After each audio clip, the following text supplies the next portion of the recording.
Good morning. Welcome to Nolan's Nation of Readers YouTube channel. This is Amanda Nolan, and this is like take, I don't know, 562 for episode number 2. It's been a rough weekend at the Nolan household. All week we've had some spotty sleep due to a teething 10-month-old, or so I thought, and this weekend she has a croupy cough and she's a lot of mucus, we'll just say that. So anyway, we're all living off of coffee and praying that a child stays asleep while we try to get some stuff done. My husband's a full-time student, college student, so he's trying to do some work. And I'm trying to get this done, and I have a whole pile of grading just waiting for me thanks to mid-year assessments. So, anyway, so I'll take a deep breath. So today, the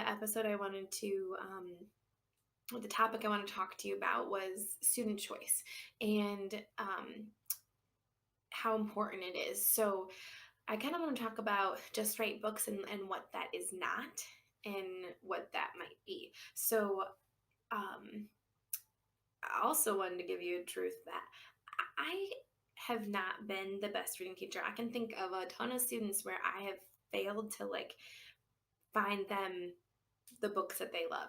But through that process of failing, I've also learned from that. So I'm also still on my growth journey of being the best reading teacher I can be. So these videos are actually helping me to stay accountable to my students and remember what's important, because it's so easy for teachers to get distracted by our to-do lists. So anyway, just right books are not a bucket of level M readers. So too often, our schools, we either use the DRA levels or Lexile numbers, and we limit students to their specific number or level.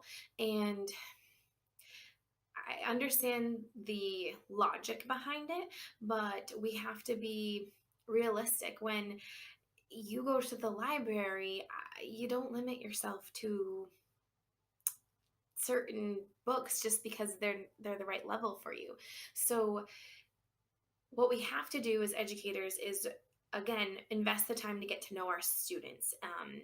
We have to give them choices as far as what they're interested in reading, and then we have to be able to scaffold them based on their level. So we have to know what is each student's weakness and their strength, and we have to scaffold them so that they can read the book they're interested in. So if you're a student, um, if you have a second grader and they want to read Harry Potter, like, I'm not talking about that. Like that, parents, I just have to read them Harry Potter if they're really interested in it.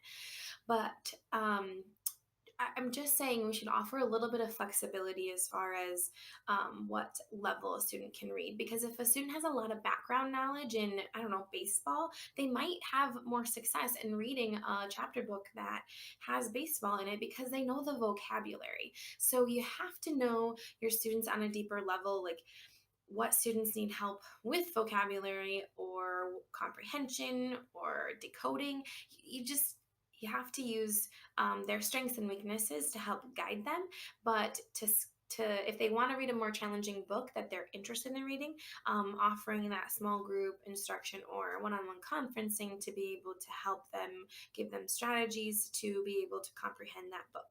So just right books are not just here's your box of your level readers, take a pick. So it might be a hard truth for some teachers if that's where you're living right now and you don't have to cold turkey, like, take all your books out of your boxes, but just keep in mind that they need more choice than that. So that leads me to kind of point two, which is like, how do I keep my library fresh and keep my students engaged? And this is going to be a lot of tips here of how I've learned to do this. I have a Scholastic account, which I know a lot of teachers do use, and so if we can utilize that account the best way possible, you can keep ordering books all throughout the year without taking a hit in your personal bank account. So, um, in the past, I've always tried to get my first order in September a $300 order just by sending a letter to parents and saying, hey, like if we hit $300 as a class, we get 10,000 bonus points and I can order so many books for our classroom library with these points. And I really talk it up and I draw a big thermometer on the board. And every time a student brings in an order, we increase the amount on that thermometer, getting closer and closer to the 300 mark, and the students get excited. And anyway, that's how I've done it in the past. This year we tried something new. I borrowed an idea from somebody on the internet, a coworker actually, who may or may not have borrowed it. I'm not sure. So basically, it was just a social media post that said, "Dear friends and family, I would love it if you could sponsor one of my students. It would be a $9 or $10 donation. Just depends on how many months you're in school, for every one of my students, and I will buy them a $1 Scholastic book each month, and that student will get to keep that book. So if you have 30 kids, that's if it's a $10 donation and you have 30 students, that's $300 right there. And if you don't have um, enough parents to purchase orders, then you can still hit that $300 mark without going into your personal bank account. I was lucky enough that all of my students got sponsored. I gave each sponsor a number, and then I had my students write thank you notes, and some of them have pen pal relationships with their sponsor, which is pretty cool. But also, a grandparent in my classroom got word and they decided to sponsor all of our students an extra $10. So we got $20 per student to spend in Scholastic money, and that allowed me to be able to purchase a variety of $1 and $2 books that I let my students pick from for their monthly book. And then that gives me the $10,000 bonus points. I was able to bank some um, of that money so I can place orders throughout the year and also earn more bonus points because they have many rewards throughout the year too. So I guess my point is you need to continually invest in new books to be able to offer more variety. And as you look at that interest survey that you gave at the beginning of the year, try to order books that pertain to your students that they're going to be interested in reading. One Another way to get that excitement of that first order and to kind of guide you in what to order on Scholastic, I give each student the Scholastic book flyers and give them a pen, just like creating their Christmas list. They go through and circle what they would love to have in our classroom libraries for them to read. So just giving them the opportunity to look at browse books and tell you what they would love to read. So that's how we keep things fresh in our classroom, in our library. And also, I wanted to give you a quick tip as well to keep readers engaged and giving them choice in what they read. I love to purchase multiples of books. When I buy one copy and I love it, or one of my students love it, I try to snag up four more copies. So I have five of the same book, because then when students are starting to recommend that book, they don't have to wait for someone else to finish it. More than one student can be reading it. It helps keep them accountable to each other. They can have student to student talk about the same book. And yeah, you can even do book clubs. Then you can have like 4 or 5 kids reading the same book. You can confer with them, and it just helps make your life easier as a teacher. So buy multiple copies. And another tip is to buy books in a series. That's going to help some of your readers to be able to follow the same characters throughout and keep them engaged. If they read one book, they're going to want to read the next book more than likely. So I wanted to show you just a couple of those books that third grade teacher here often purchases. So We also like to look for this on the spine. It says branches. These are called diverse books. They are high interest readers. And a couple of the series that my students are currently into are Dragon Masters. This is the second book in the series. But you can see that these branches books are engaging because they have lots of pictures and bigger lettering. So this is Dragon Masters of the Branches books, and this is Time Jumpers. This is the new one. They only have two.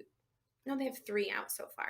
I've read the first two. Time Jumpers by Wendy Mass, Scholastic Branches book, and then Hildy Cracks the Case, kind of like a Nancy Drew mystery, but again with that lots of pictures and just to get those readers hooked. So if you have some books that you often buy for your classroom, post it in the comments, please. I would love to hear about what books your children or your students are reading and loving. And I'm also open to other ideas besides scholastic books. So please drop a comment below to inform me on what you do to create student choice and student engagement within reading. And I am open to suggestions for the next episode. I hope everyone's getting lots of rest and are caught up on their grading, because that's what I'm going to be doing next, is hopefully catching up on my grading. So take care, and I will see you again next week. Bye-bye. Say please subscribe. Hit the arrow down and you'll see a subscribe button. Please subscribe so you can know when we send out a new video. Oh, say shout out to all the old students and current students who watch my videos. You guys should tell me what their favorite video is, shouldn't they? Yeah. Tell us what not your favorite video, I'm sorry. Tell us what your favorite book is. Especially if you've been in my class or currently in my class. What's your favorite book? Because I know that you guys read a lot, so let's hear them. Put them in the comments below for us. All right. See you guys.